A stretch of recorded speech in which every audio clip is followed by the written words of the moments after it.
Hey, it's day 20. It's a Monday night, and tonight was the top 25 tournament for the September-October season of the Aces Places League. Unfortunately, did not finish very well. Ended up placing 15th here in the top 25 tournament. Made a misstep early that cost me a lot of chips, and that's what I want to kind of focus on here today. I want to talk about the continuation bet. Continuation bet, by definition, is a bet after the flop. If you were the pre-flop raiser, trying to make a move, even if you didn't improve your hand on the flop, but trying to represent a stronger hand and push the rest of the players out of the pot.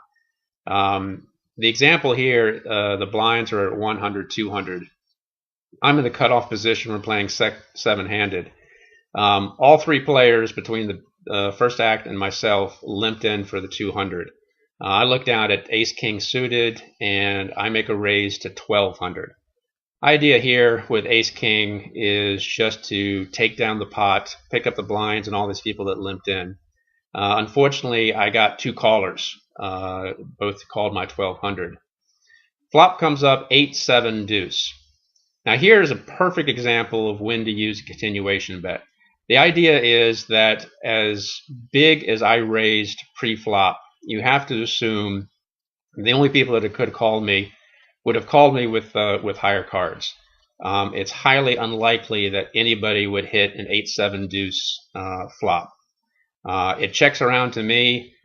I throw out 3,700, thinking that's probably strong enough to take the pot down. I get a caller. Now I've got to assume that they probably hit that flop. So let's see what happens on the turn. The turn comes a 4. Again, doesn't improve my ace king. They check, I check, because at this point I decided I'm not going to fire any more bullets. River comes a 5, goes check, check. We go to showdown. I show my ace king, ace high. She shows her 6-3, so she hit runner, runner straight. So let's look at this again. I raised a 200 blind to 1200. At that time, there was 900 in the pot. I get two callers. One of those callers called me with a 6-3. Flop comes 8-7 deuce. She hit no pair, no draw, and I bet 3,600 as a continuation bet. She called me at that point.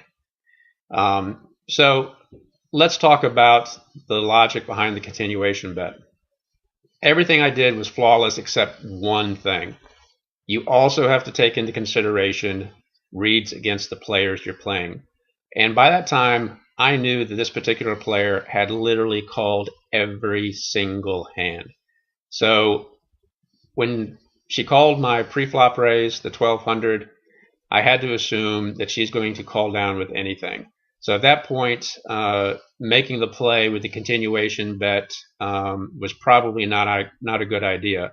When you're up against a calling station like that, you literally have to wait for the hand. No amount of continuation bet was going to push them off. So when you're in that position and you're trying to make those decisions, here's the logic for the continuation bet. 1, you were the pre-flop raiser.